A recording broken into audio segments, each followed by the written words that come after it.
A pleasure to meet all at last. And so, here we are. And this is essentially the last of the bonus episodes that I intend to do for the likes of films I should have talked about years ago, season 3. And since this is basically right before the last episode, I will at least give a bit of a remark on the fact that I probably will hopefully never have to do this sort of thing again where I end up resorting to using films from a year before. But considering the fact that we're still well into the first 2 months of 2026, it just seems to me, from even the slight perspective, the fact that for the most part, there haven't been all that many films, despite it literally being well within the reign of box office success. Not to mention because the holidays were mostly around, especially Thanksgiving, Christmas, New Year's, etc., leading up to today, just about a couple weeks after Valentine's. I mean, it does make you think. It's a bit more scarce compared to the last few years in which we did get a lot of films. But in any case though, I'm at least happy with what I already got, and what I'm about to include here, for instance, it's another big hit from 2025 known as Elio. And I will tell you this, Pixar's had some ups and downs in regards to whatever new projects they had. In 2020, for instance, the very start of the decade, they brought along 2 films. They brought Onward in March, and they brought along Soul a few months afterwards. And by the end of the year, they were both out on Disney+. And I will say that they both did a pretty good job for what they were, but it just seems that with Onward, its failure was mostly because of its turning up sometime before theaters would have to shut down. And with Soul, they mainly had to go on with a Disney Plus release because theaters were still not necessarily as bridling with activity then. But here, where we do have a lot of theater activity, maybe not nearly as huge as it once was, but it is still quite big, so to speak. And I get the feeling that people might still want to rely mostly on streaming platforms for viewing movies, or even renting or purchasing them. But at the end of the day, it's marketing at its finest. But enough about that, because this movie, Elio, focuses on a young boy who wishes to venture off into space and hopefully get in contact with life forms outside of planet Earth. Well, the generalized idea of a kid wanting to be a space explorer and basically the one to be in contact with alien species all over the universe, there is the likelihood of life turning up on Mars as well as Europa, a famous moon. But the thing is that with life existing outside of the realms of our current knowledge, it seems to be a bit debatable. There's plenty of people that I've gotten into contact with that are kind of nuts. Do we really have to believe aliens exist? I mean, as long as we don't see them, hear them, feel them, smell them, taste them, perceive them, understand them, listen to them, or even just know them, then it's nothing more than a run-of-the-mill stranger of the universe. In other words, we're unsure if it exists or not. And even if aliens do exist right now, what are the chances of us knowing that they actually do, without seeing them, for instance? Well, in this instance, we do have Elio, whom is at first a part of a space camp that's ongoing, and at first is not very tenant on wanting food, even with his aunt, whom actually works for the military, by the way. But even when they do try to make their way back home, even when they try to hopefully establish an understanding of what's real and what's not, there eventually comes a point in which that Aunt Olga, whom was played by Zoe Saldana, does in fact want her nephew to try and achieve better. So what happens is that she tries to get him enrolled in Carver Academy, a place in which that she can hopefully see fit with him possibly turning up a good job, a career perhaps, or perhaps a brighter future elsewhere. Maybe he could possibly turn out to be a space expert or an astronaut, so to speak, or even just an astrologist.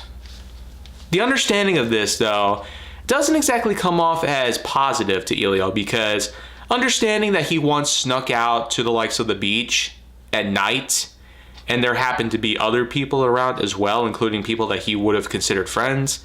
The thing is, he got into some bad blood with them over having a satellite fixation fixed on a possible location that intercepted a frequency, and a certain satellite that apparently had certain information in it. A golden disk, if you will, that contained various human intelligence and various archives that, if it were to be intercepted or picked up by any alien life forms out in the cosmos, would supposedly allow for a potential contact between humans and whatever's out there.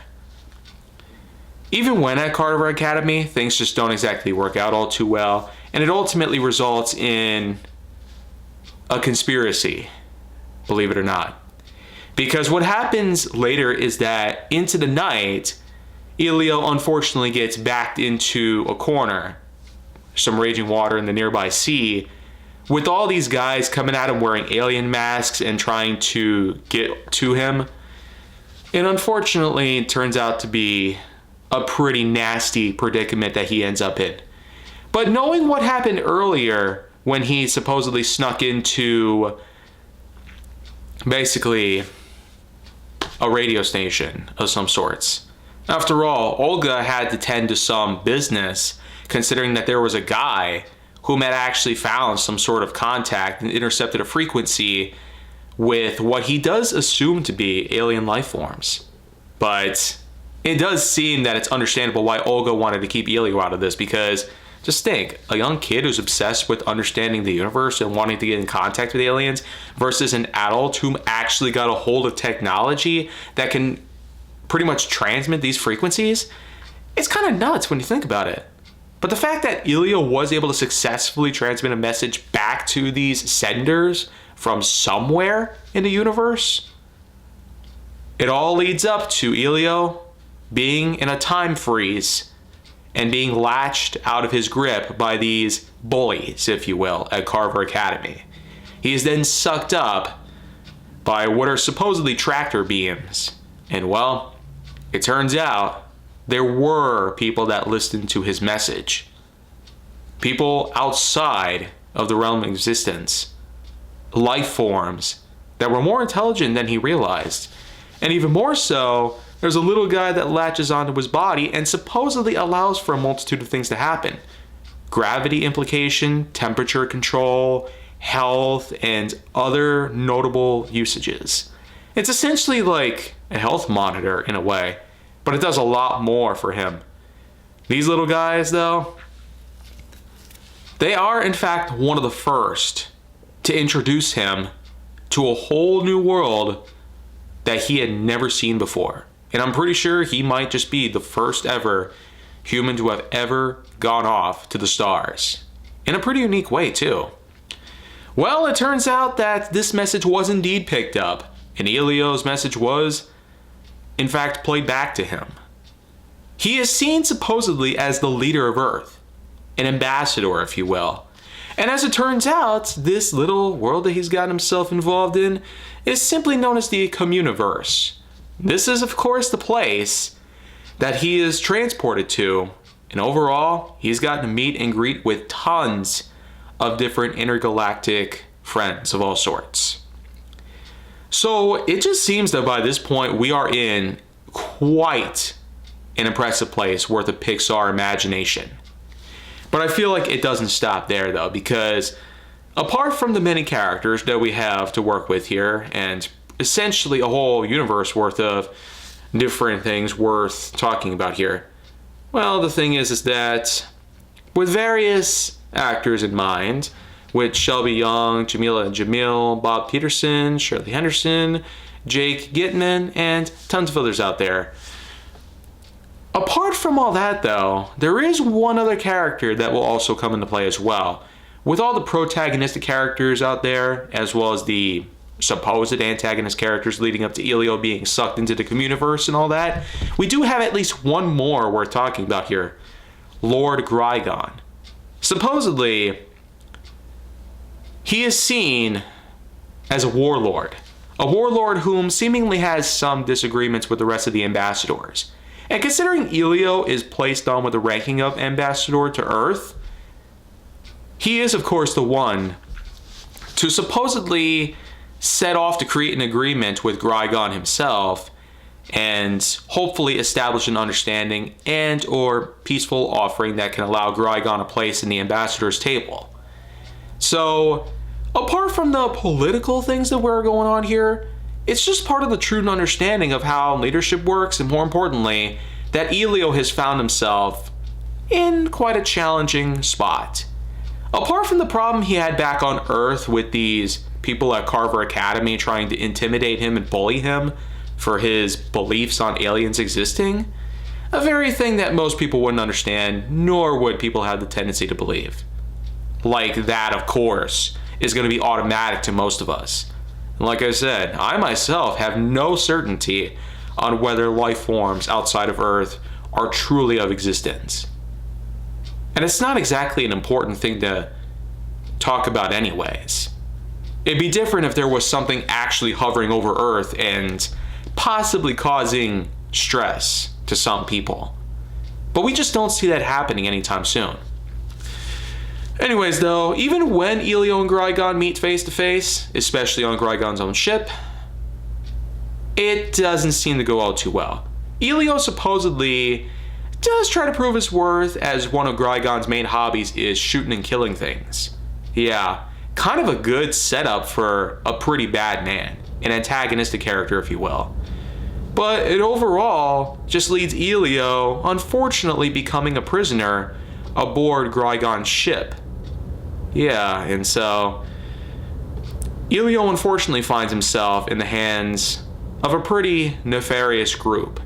These warlords and war machines, they're essentially seen as some pretty bad people from Elio's perspective, and everybody else in the communiverse is still waiting for him back home. But Elio, of course, is able to escape thanks to the usage of the anti-gravity modules on his device. And even when he makes his way through the piping and stuff, he finds himself in a chamber of some sorts where there's a crazy monster inside.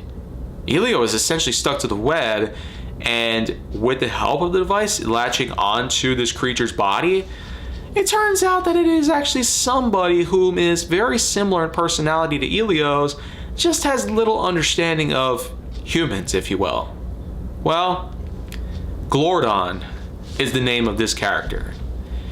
And it's quite hard to imagine, but Glordon, whom in this instance is played by Remy Edgerly, is, believe it or not, the son of Grygon.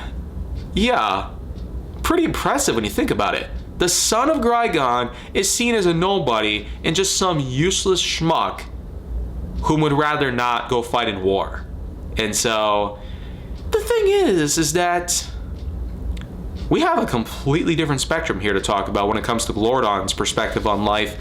And they do manage to make their escape, finding a ship back to the Communiverse, and essentially they spend a good montage worth of the movie, a couple minutes so to speak, chasing things around, exploring, eating all kinds of cuisine, and then eventually meeting up at the bridge, where Glordon unfortunately breaks down crying. It turns out that he himself may have told a lie earlier. The fact is that his dad, Grygon, he not only wants him to fight, but he wants him to become just as monstrous of a war machine as ever.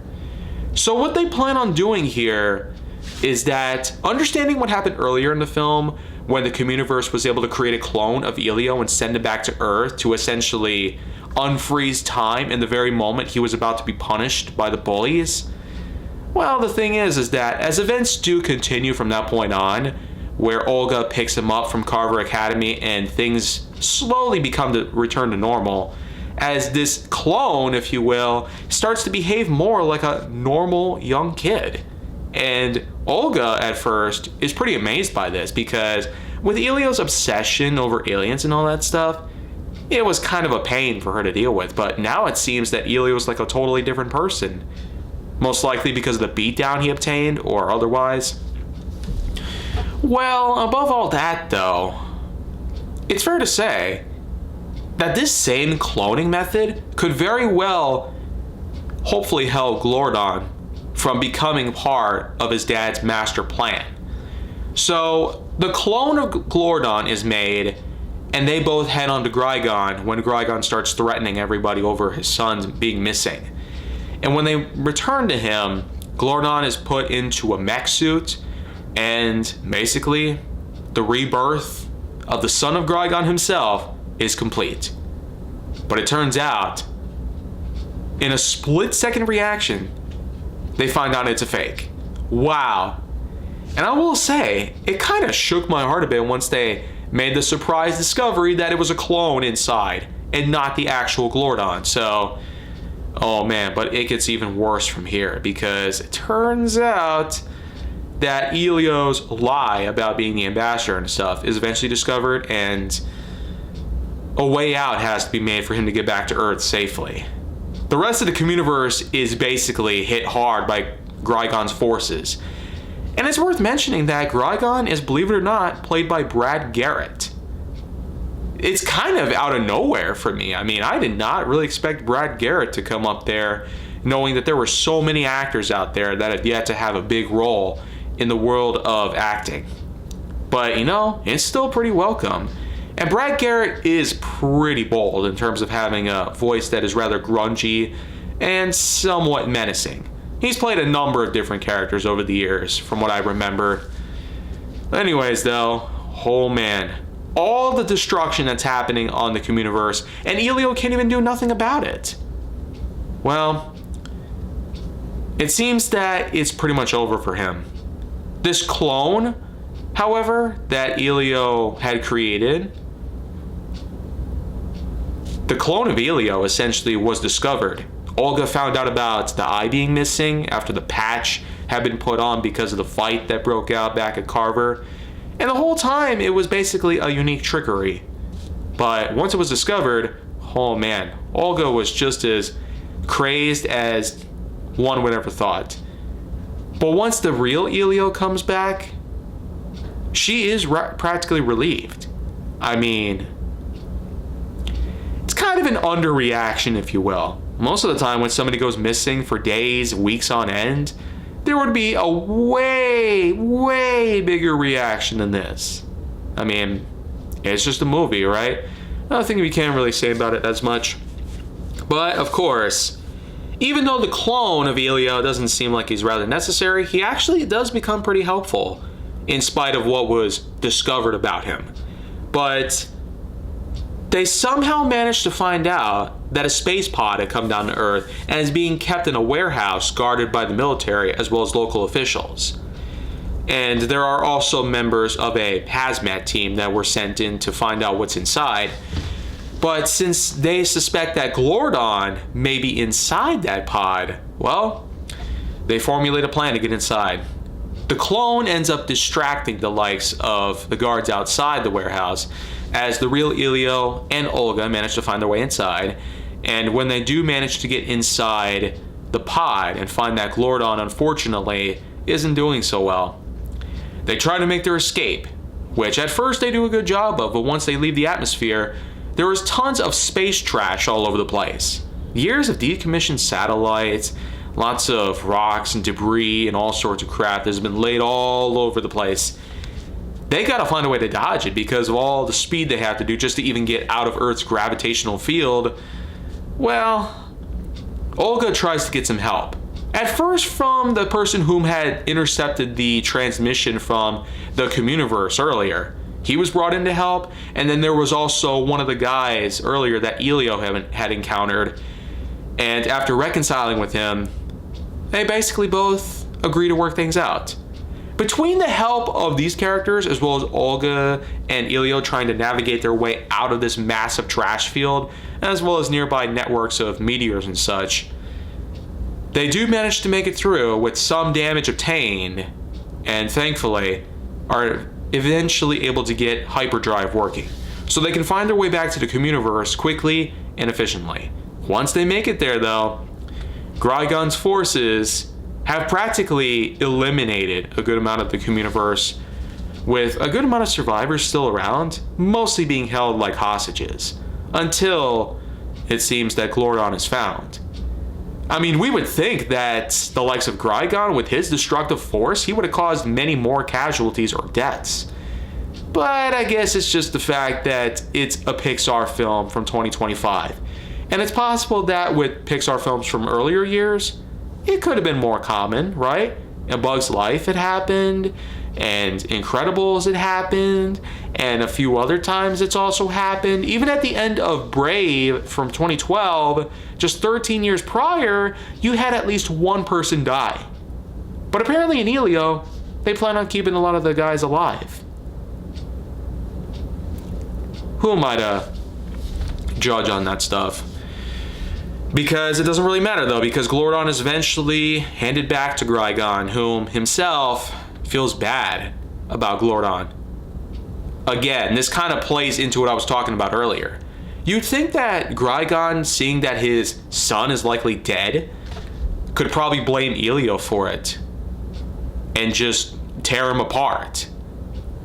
Any true warlord who finds out that their family has been killed, possibly, even if it wasn't totally the other person's fault, they would have still torn them apart. But again, I guess expectations are probably a little high on this part. But it doesn't really matter too much anyways, because when Glordon does regain consciousness, he and Grigon essentially are the same sort of species, because Grigon getting out of his own suit, it really shows that they are somewhat adorable looking aliens whom you can't really take seriously all that much. Maybe that's the reason why they had those suits in the first place, to make them more menacing, more soldier-like, more intimidating. But in the end though, what really happens here? Grigon's forces stand down, he and Glordon reconcile their differences, and eventually they both thank Elio for what he's done. And the Communiverse even grants him the very same ambassador badge that he was once promised with. Even after what Elio had done, it seemed that his actions had saved the Communiverse. And more importantly, it prevented Grigon from being a total monster. Elio, of course, chooses to go back to Earth with Olga, and in the end, the entirety of the Communiverse's own headquarters ship appears on Earth, large enough for everybody to see. Yeah, from Carver Academy to the radio headquarters that Olga is known to work at, pretty much anyone there that we know will see it. And that's Elio for you. Overall, I will say that apart from some of the nitpicking I've done, this actually might be the best Pixar film of this whole decade. It is just well put together here, and it just goes to show that if you really give Pixar enough time and possibly enough cash, they can pull themselves through. After some hardships and after some not so good things that have happened with them, we've had some pretty big hits over the years, but it seems Elio actually does something quite well here. It really executes a concept, and I feel like that earns a lot of points from my own book. And apart from so many other things there, it has such brilliant flying colors around the place, especially with the scenery focusing on the Communiverse, and especially with the montage that focuses mainly on Elio and Glordon having the time of their life. Again, the colors really pop out in many places. And apart from the plot line of the characters and storyline, I'd say we got ourselves a near masterpiece. It gets close. But for my final scoring of Elio, we're gonna go on ahead and slap a good 8.6 out of 10.1. So near masterpiece probably is the most appropriate thing I can say about it here, since not too many people out there who are that confident enough to go on ahead and just start babbling around about their own scoring and such. Even most common sources out there like IMDb and Rotten Tomatoes, they all give pretty big scores to this film just as well. So you could say I'm not alone here. Well, in any case, though, that's all I got to offer here. And more importantly, films I should have talked about years ago will be coming to an end for season 3 in the next and final episode of this season.